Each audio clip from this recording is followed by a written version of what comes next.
Now that's income, and that's pretty extreme, but it's not even close to the difference when you look at wealth. So US household net worth, okay, this is the value of their assets.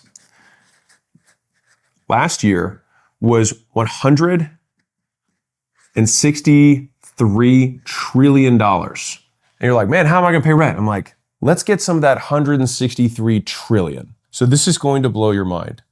So I want you to imagine that you had $100. Okay, so I'm gonna equate this 163 trillion is now $100. Okay, and we're gonna spread it out relative to how it actually is spread within the United States. So this is 100 people to represent 100 percentiles in terms of net worth in the United States. This $163 trillion, what would they have? If there was 100 people to represent this $100, they would have $2.50. I'm just gonna use bills because I don't feel like I haven't changed. So $2 out of that 100, the bottom 50. So the next 40%, what do you think they would have? They're gonna have 20, 25, 28 bucks. That's the next 40. Remember, we got $100 to distribute here. So the next 9%, so now we're getting the top 10, the top decile of net worth in the United States. How much do you think they got? They got 20, they got 30, they got 35, got 38, all right? $38 in just this 9%. Now, you ready for the drum roll? How much do you think the top 1% has? I mean, it's 1/10, right? So like it can't be more than the other 9, what, right? I mean, you'd think that. The top one, just the one guy, would have $32. One guy.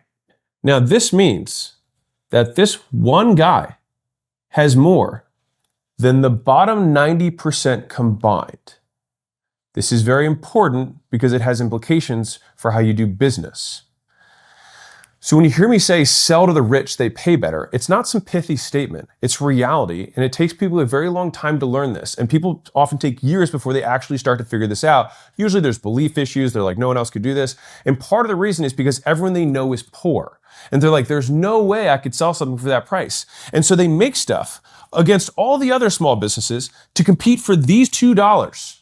Think about that for a second. You're putting all the resources because you see all these people. They're the ones that you're brushing shoulders with. They're the ones that you see in the street every single day. And you're trying to compete and slice these $2 100 different ways, right? If you want to make money, go where the money is. So let's put this concept on steroids now and actually apply this to doing business.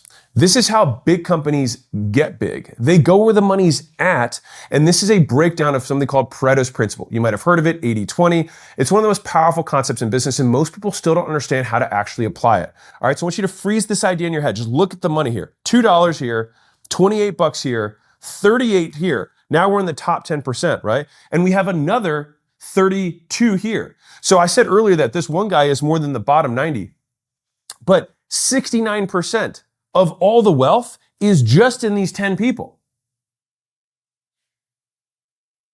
If this doesn't change how you do business, you are missing the plot. So the idea of 80-20 is that Pareto, who was an Italian economist, realized that there was this, 20% of customers created 80% of the revenue. And you just noticed this 80-20, kind of issue that continued to occur within all different types of data sets. And so that became his principle. Now, here's where this gets really interesting.